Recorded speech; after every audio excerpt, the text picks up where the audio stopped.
As a 26-year-old woman, I had always been inclined towards a more solitary existence. This inclination grew after my parents' divorce during my teenage years. They swiftly transitioned into new relationships as if they were playing a game of house, leaving me feeling like an abandoned puzzle piece that no longer fit. In the blink of an eye, I transformed from their cherished daughter to an awkward guest at their joyous family gatherings. The isolation weighed on me more than words could express. However, I managed to construct a life of my own, distancing myself from their facade of harmony. I secured a job, found a small yet comfortable apartment, and even welcomed a feline companion into my life. Just when I thought I had successfully detached from their world of make-believe, my parents suddenly started reaching out, expressing a desire to reconnect. A part of me yearned to believe it was genuine, but when my father clumsily mentioned a significant inheritance from my wealthy grandparents during a phone call, a harsh truth dawned on me. Their newfound affection wasn't for me, it was for the potential windfall. My grandparents' fortune was substantial, but there was a catch. They believed in the unity of family. The stipulation was that the inheritance would only be distributed when the entire family gathered for the reading, which included me, the family outcast. If I were absent, my parents would be left without a penny from the million-dollar fortune. It became evident that their sudden desperation to bring me back into the fold was solely for their financial gain. They begged and pleaded for me to accompany them to my grandparents' house, attempting to guilt-trip me with stories of family bonds and nostalgic memories. Yet I saw through their insincere sentiments. All they desired was to secure their future luxury. It was a bitter realization that my parents viewed me as the key to their inheritance, and I grappled with a whirlwind of emotions, anger, betrayal, and a sense of vindication, all warring within me. I faced a choice. I could make them suffer for their manipulation, neglect, and insincerity, or I could swallow my pride, play along, and ensure they got what they wanted. It was a challenging decision, but then it struck me. I had a unique opportunity to turn the tables on them. They needed me, not the other way around. I could play their game, make them believe they had won, show up at the reading, and then at the last moment, ensure they left with nothing. It was a devious plan, no doubt, but it was the least they deserved for using me as a pawn in their grief-fueled game. So, I agreed to accompany them to my grandparents' house, playing the dutiful daughter and acting as if I were none the wiser to their scheme. But I had a trick up my sleeve. I wouldn't let them succeed, and I wouldn't allow them to profit off my compliance. I reached out to my grandparents' lawyer to gain a clear understanding of the precise conditions outlined in the will. The lawyer confirmed that the inheritance was undeniably conditional upon the entire family being present during the reading of the will. If I chose not to participate, the entire fortune would be donated to various charities. This revelation filled me with a sense of power, but it also stirred an annoying feeling of guilt within me. Yes, my parents had manipulated and neglected me, but the question lingered. Was it morally right for me to deprive them of their inheritance out of spite? I was torn, my emotions oscillating wildly between righteous indignation and guilt, back and forth. I couldn't help but think about my grandparents, who had always shown me kindness and love. They were traditionalists, longing for family unity, even if it had become a mere formality at this point. Would they have wanted me to use their will to settle scores? This question haunted my thoughts, keeping me awake for many nights. A part of me yearned to honor my grandparents' wish for family unity, even if it was just a facade. However, another part of me vehemently protested, refusing to be a pawn in my parents' grief-fueled game. During this period, my parents were oddly attentive, checking up on me, inquiring about my life, and even inviting me for meals at their homes with their new partners. It was evident that they were trying to win me over. Yet their efforts only fueled my resentment. It served as a harsh reminder of the love and attention they could have given me but chose not to until money entered the equation. My bitterness grew, and my determination to carry out my plan intensified. However, amidst my resolve, I couldn't shake off the nagging feeling of guilt.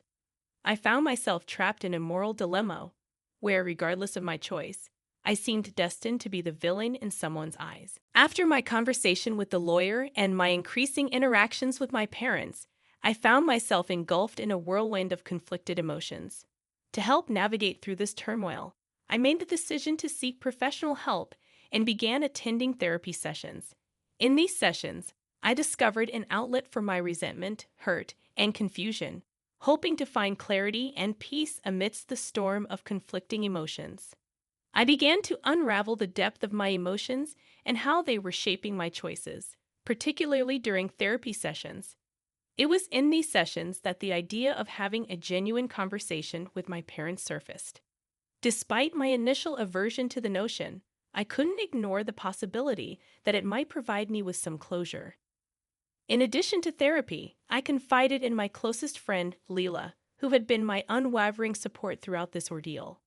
She echoed my therapist's advice, suggesting that I give my parents an opportunity to explain themselves. With a mix of apprehension and courage, I decided to attend a family gathering at my father's place. The atmosphere was as strained as I had anticipated, with my parents, their partners, and me, a picture of superficial harmony that belied the underlying tension. Amidst the discomfort, I seized the chance to confront my parents honestly. I confronted them about their neglect, their opportunistic attempts at reconciliation, and their lack of genuine remorse or effort to repair our relationship. I had hoped for a heartfelt apology or some sign of genuine regret, but instead, I was met with awkward silence, defensive responses, and feeble attempts to shift the blame. It was disappointing, albeit unsurprising. This encounter solidified my conviction that their sudden interest in me was solely driven by the impending inheritance. While it stung, it also brought a sense of liberation. I no longer felt compelled to maintain the facade of a happy family for the sake of my grandparents' will. So here I am, Reddit, still at a crossroads but armed with a clearer understanding of my emotions and my parents' motives. My determination to prevent them from profiting off my presence has only intensified. However, I couldn't shake off the guilt of defying my grandparents' last wish to see their family together. I want to express my deep gratitude for your continued support, advice, and diverse perspectives, which have been invaluable in helping me navigate this incredibly challenging situation. The past few weeks have been an emotional roller coaster as I grappled with my feelings, confronted my parents, and wrestled with guilt and anger. In the end, I made a decision. I chose not to attend any more family gatherings. I simply couldn't endure the fake affection and underlying tension any longer. It wasn't worth the distress it was causing me. My decision effectively cut off my parents' access to the inheritance. Despite the tormenting guilt, I felt an odd sense of relief. After much contemplation, I decided to speak to my grandparents about the entire situation. I was anxious about their reaction, but I felt it was necessary. I owed them an explanation. I mustered the courage to visit my grandparents and lay bare the truth. I detailed my parents' sudden interest in reigniting our relationship, their transparent attempts to manipulate me, the confrontation, and ultimately, my decision. Surprisingly, my grandparents were remarkably understanding. They expressed their dismay at my parents' behavior, sincerely apologized for inadvertently causing me stress, and fully respected my choice. They voiced their pride in the person I had become, despite the challenges I have faced. Most importantly, they made it abundantly clear that they did not want their will to be a tool for manipulation or greed. In an unexpected twist, my grandparents chose to revise their will. They excluded my parents from the inheritance, opting instead to distribute it among various charities they had been supporting for years. They believed this was a better use of their wealth, avoiding further conflict and greed within the family. They expressed gratitude for my honesty and reassured me that their love for me was not contingent on the whims of a will. Their understanding and love overwhelmed me, lifting an immense burden off my shoulders. For the first time in years, I felt free. I was no longer a pawn in my parents' game. I had broken free, and it was profoundly liberating. Upon sharing my decision with my parents, they were understandably furious, blaming me for their loss. A pang of guilt momentarily gripped me, but I swiftly brushed it off. I reminded myself that I was not responsible for their greed or their choices. Now, I am finally at peace. I managed to escape the toxic environment that had been suffocating me, and I am eagerly looking forward to moving on from this ordeal. I want to express my heartfelt gratitude to all of you on Reddit for being a part of my journey and helping me navigate this challenging situation. Your support and encouragement empowered me to stand up for myself in a situation where I was being used as a pawn for financial gain. It is truly commendable that I decided to talk to my grandparents about this matter. In the end, my grandparents chose to do what they felt was right. They donated their money to charity instead of allowing it to fuel the greed and ulterior motives of others. My parents were the ones who introduced deceit into the equation and ultimately paid the price for their actions. It's evident that you made sincere efforts to mend your relationship with your parents. You confronted them about your feelings, their behavior, and their lack of remorse, which confirmed their true intentions. You had every right to refuse to be a part of a charade, and your grandparents' understanding of the situation further validates your choice. It's truly unfortunate that your parents only showed interest in rekindling the relationship when money was involved. Their inability to offer a sincere apology when confronted speaks volumes. You took control of the situation, made a tough decision, and it's heartening to hear that your grandparents supported you. On another note, I'm a 27-year-old woman and soon to be married to the man I've been with for 6 years, Josh, a 29-year-old man. We've weathered various challenges together, strengthening our bond over time. We are both overjoyed about our impending marriage and the prospect of embarking on a new chapter in our lives together. I had chosen to take Josh's last name, a tradition in our society that resonates with me. Despite its lack of universal acceptance, I have always appreciated the idea of sharing a name with him and officially becoming a part of his family. I find comfort in the recognition of our unity. When I shared this decision with Josh, he was supportive and understanding, which only deepened my love and respect for him. His unwavering support reinforced my choice, giving me the confidence to embrace it fully. However, when I excitedly shared my decision with my friends and family, their reactions were unexpected. My fiercely independent and feminist mother expressed her disappointment, believing that I was setting a poor example for my younger sisters by seemingly surrendering my identity. My father, though more understanding, appeared concerned about the potential impact on my relationship with my mother and sisters. Even my friends, most of whom identify as feminists, reacted strongly. They accused me of perpetuating patriarchal norms and believed that by taking Josh's last name, I was sending a message that a woman needed a man to define her identity. I attempted to explain that this was my personal choice, a way to add to my identity rather than relinquish it. I emphasized that feminism was about choice and respecting others' decisions, even if they differed from their beliefs. Their negative reactions left me feeling guilty and uncertain about my decision. I started doubting myself, wondering if I was unknowingly participating in a patriarchal tradition.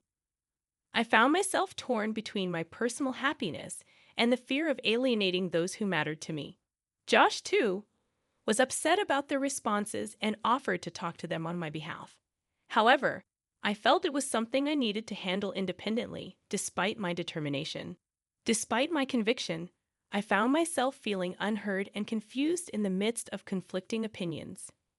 Your overwhelming support and the invaluable advice you've provided have offered me a fresh perspective on my situation, for which I am genuinely grateful.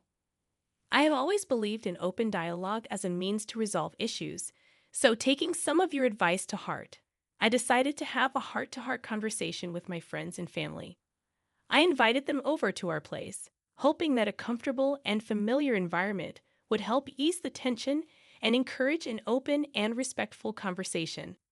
I prepared myself to truly listen to their perspectives and explain my viewpoint in a non-confrontational manner, hoping that we could reach a mutual understanding despite our differing opinions. When they arrived, the tension in the room was palpable. I attempted to break the ice with some light-hearted conversation, but it felt like walking on eggshells. Finally, I gathered my courage and broached the topic at hand. I conveyed how their initial reactions had hurt me, making me feel as though they were questioning my beliefs and principles. I emphasized that my choice to take Josh's last name was a deeply personal decision that did not compromise my commitment to feminism and gender equality. I requested that they respect my decision, just as I respected their diverse viewpoints. Their reactions were mixed. My mother appeared relieved that I didn't think she was doubting my beliefs. She clarified that her concern was for how society might perceive me, and she wished to shield me from potential prejudice. My sisters remained silent, listening but not expressing much. My friends, on the other hand, seemed somewhat taken aback. I don't think they anticipated me standing up to them like this. Despite the discomfort, I felt the conversation was necessary. I sensed a weight lifting off my chest. But then things took an unexpected turn. Lydia, one of my friends known for her strong feminist beliefs, took it upon herself to argue against my choice. She labeled it as regressive and accused me of conforming to societal norms. She insisted that if I were a true feminist, I would retain my maiden name as a symbol of rebellion against patriarchal norms. Her words stung, and I found myself wavering, questioning my beliefs and decisions. Was I, in fact, being regressive?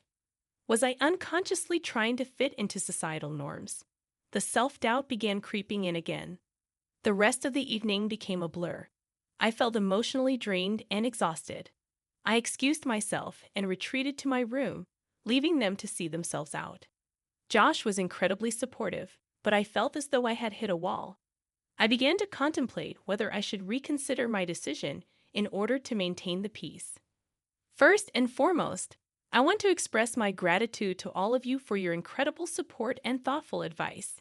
It has been a guiding light during this challenging period. Following that uncomfortable confrontation, I spent a few days in introspection, attempting to navigate my thoughts and emotions. I found myself grappling with a constant question: was I compromising my principles? Was it wrong for me to want to take my future husband's name?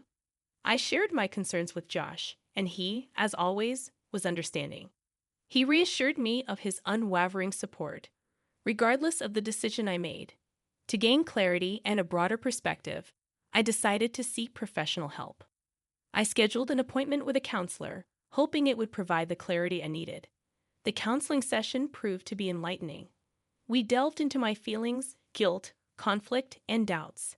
The counselor helped me realize that the essence of feminism lies in choice, the freedom to be who you want to be and do what makes you happy, free from societal norms. She emphasized that my decision to take Josh's last name was not a submission to a patriarchal society. Instead, it was a personal choice that brought me genuine joy. Her words resonated deeply with me, instilling a renewed sense of clarity and confidence. I understood that I wasn't relinquishing my identity. I was choosing to enrich it. Taking Josh's last name symbolized our unity and commitment, a choice that was empowering and deeply meaningful. Feeling assured about my decision, I shared this newfound clarity with Josh. He was relieved and glad that I had found peace amidst the chaos. With his unwavering support, I knew I had all I needed. However, I remained concerned about my friends and family, especially my mother and sisters. I didn't want this issue to strain our relationships, so I decided to write them a letter, expressing my thoughts and feelings, hoping they would understand. After days of reflection and internal debate, I made a definitive decision. I chose to take Josh's last name, as we had planned. I felt a newfound conviction that this decision was right for me.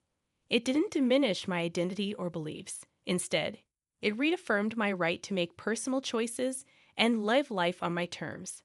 I felt like I had reclaimed a part of myself that had been lost in the midst of the conflict. Determined not to let others' opinions sway me from my chosen path, I penned down a heartfelt letter to my friends and family. In it, I poured out my thoughts and emotions, explaining why I had chosen to take Josh's last name and how it in no way diminished my standing as a feminist or independent woman. I expressed my love and respect for my friends and family, hoping they could find it in their hearts to respect my decision.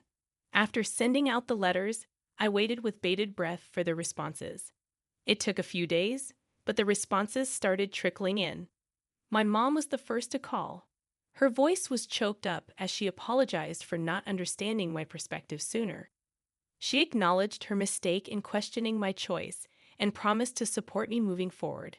My sisters followed suit, offering their apologies and support. However, Lydia, the friend who had been most vocally opposed to my decision, didn't reach out. On the other hand, a few of my other friends did, apologizing for not understanding my point of view earlier. Their responses were a relief. While there were still some unresolved issues, it seemed like my relationships would mend with time. The overall tone was understanding and apologetic, and I felt reassured that I wasn't losing my friends or family over this issue. This experience taught me that personal decisions can have far-reaching implications. However, at the end of the day, it's essential to stay true to ourselves and our beliefs. I am thankful to all of you who stood by me, giving advice, sharing your experiences, and offering words of encouragement. I know the road ahead may still have a few bumps, but I am prepared to face them. I've learned that while it's crucial to value and consider the opinions of those we love, we must not let them overshadow our personal truth. As a staunch feminist, I wholeheartedly believe in the power of personal choice, and that's what feminism is all about. Our identities are not defined by our names, but by who we are and what we stand for. By standing up for my personal choice, I've demonstrated my belief in personal freedom and empowerment, which is a strong feminist statement in itself. I won't let anyone make me believe otherwise. I handled this situation with grace and strength, and I admire myself for it. This situation was undoubtedly tough. It's clear I value my relationships and didn't want to hurt my loved ones, but it's equally important to respect my choices. Relationships should not be contingent on making decisions that align with others' views all the time. True feminism promotes choice, and I have every right to make decisions that bring me happiness. I'm glad I found clarity and stood up for myself. It took courage to do what I did, and I respect myself for it. I am not alone, and I appreciate all the support I received. Thank you all for tuning in to today's stories. If you have a story of your own that you'd like to share, please email us at the address provided in the description. If you'd like to be featured, let us know, and we'll pin your comment at the top. Don't forget to like and subscribe. Your support truly helps the channel. See you in the next one.